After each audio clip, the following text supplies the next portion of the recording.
have a challenge for you today. If you're in a place where problems seem very physical, so people, politics, family, finances, anything that to you feels like it can't be solved without your action. I've talked to you before about releasing things to God and Ephesians 6 that says we don't wrestle flesh and blood. But the reality is that most of the problems that we have or the things that cause us to fear, most of them look very physical. And so we have a tendency to believe that the only solutions are physical. We think without our own action, nothing will change. And things may even get worse. And there's no doubt there's times God leads us into action. He made us to be purposeful people. But in terms of true solutions to problems, where the seed of the issue comes from and how we can navigate it in a place of peace, none of the answers are physical. We've been trained by the world and deceived by the enemy to believe that without action, victory can't come. And so we push and we fight and we take steps and we take action and we have some success with that. We see resolution come to certain things, or at the very least, maybe some of the pressure comes off. So we have limited success, and that convinces us that that's the way problems have to be dealt with. And so the next time we hit another problem, we take similar action. But none of this has to do with how God tells us to live this life. If you've ever been in a situation where you're just in place with God, you have his conviction, you have his clarity, and something that would normally feel very fearful or unpleasant, something you normally wouldn't want to do, just feels easy because you're just in the right place with him. And it gives you this energy and this motivation to step in, and it's not hard to do. I want to tell you that feeling that you've experienced in that moment, that is what Christ is talking about in Matthew 11, verses 28 to 30, when he says, "My yoke is easy and my burden is light." When we are walking in the Spirit, which is what is happening in those moments when you feel that way, you are aligned with God. You are walking in the Holy Spirit's guidance. The path is straight and lighted. Your heart is in line with his, as it says in Psalm 37. When you're in that place, it's not hard to do things or not do things the way he would have you do them. And I am fully convinced that most of my life can be in that place if I'm willing to surrender. And I go in and out of it. There's no doubt about it. It's a prayer of mine on a daily basis. Lord, help me walk in your Spirit, because the reality is life is a lot easier when I'm letting God drive, because when he sees something and wants me to do something that to me feels uncomfortable or impossible, but I'm letting him do it, it's not hard. I want to do it. Psalm 37:4. So I seek that now. I seek that place of being so aligned with him that my heart is his heart and it's easy to do the right thing. And yes, he does move me to action. There's no doubt about it. We are not intended to be monks. We're not intended to be separate from the world. We're not intended to be inactive and passive. But in terms of the effort that we put in, the thing I want to tell you is it's not me putting my hands to the wheel and steering the car, turning on the engine that makes the success happen. That is a tool that God is using to get me from A to B. We're told in John 1, I believe. No, shoot, I'm going to have to look at, I'll put the reference on here. Christ is the author of life, the creator of all things. It is John 1 that tells us he's the sustainer of life. He literally carries us through time.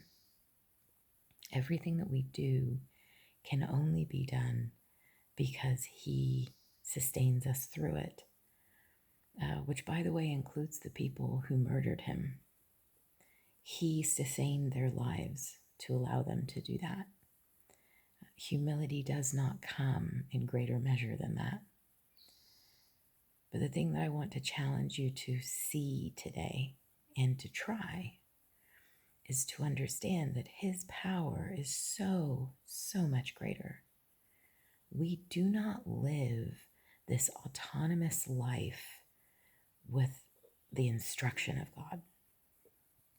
We are not aimlessly wandering and only having the success that we earn through our effort.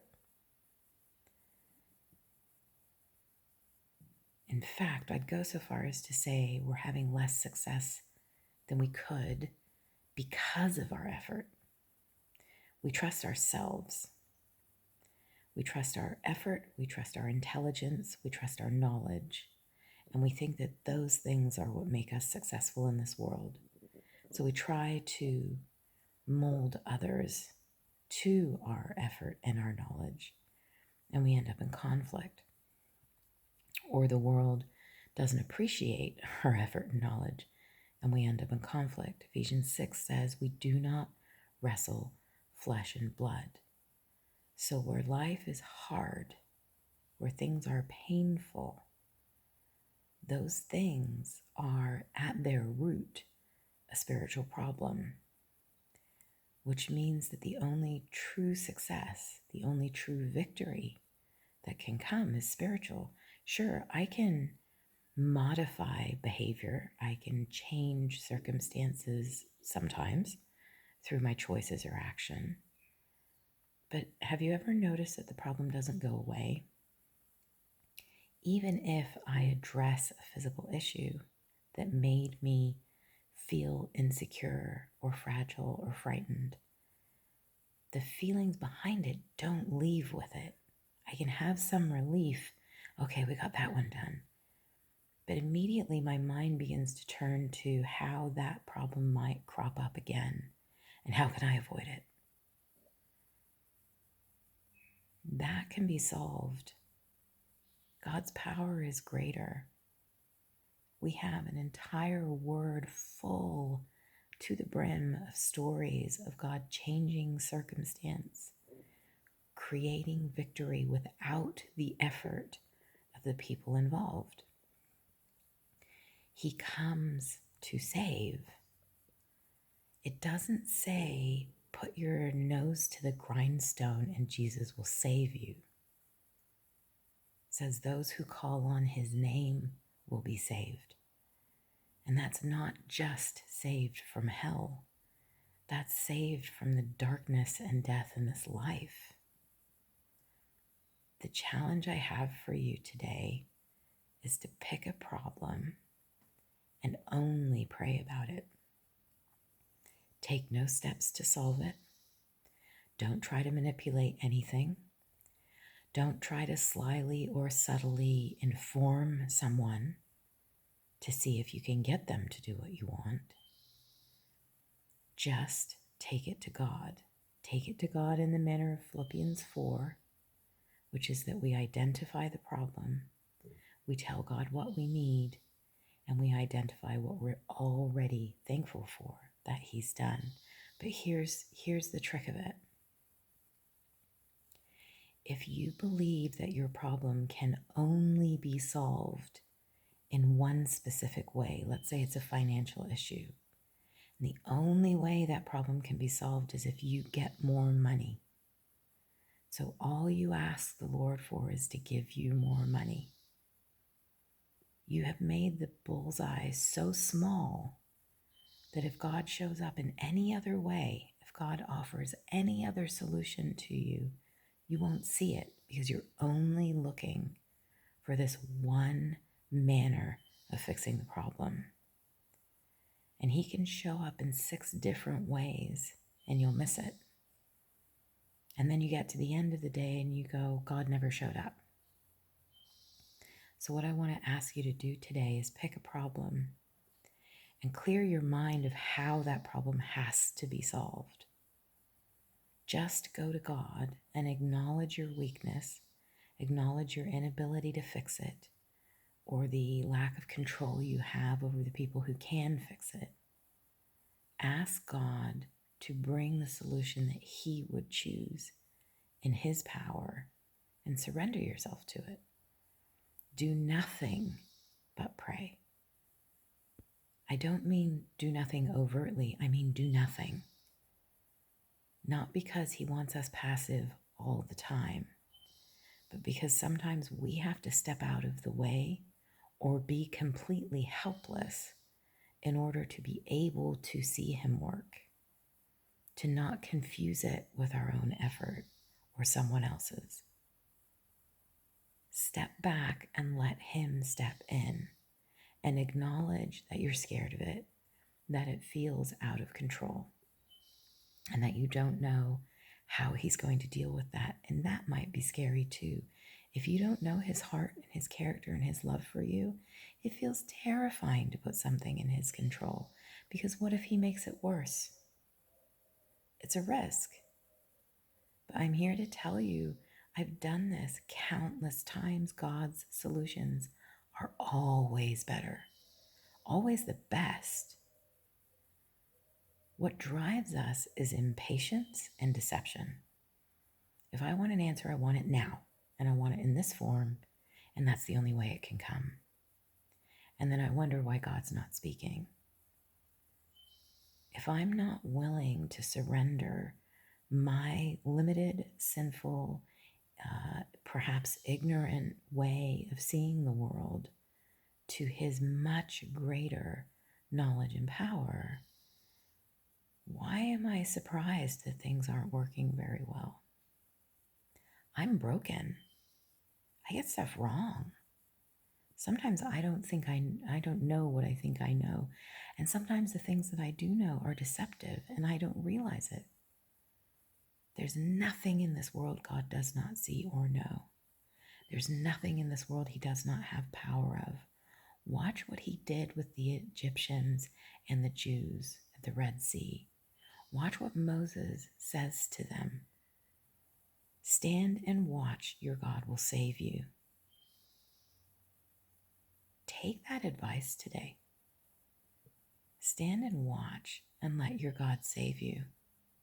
And understand that His power exceeds everything in this world, including all of the people that are not listening to Him, including your bank, including your spouse, or your family, or your friends, including your job, including your loneliness.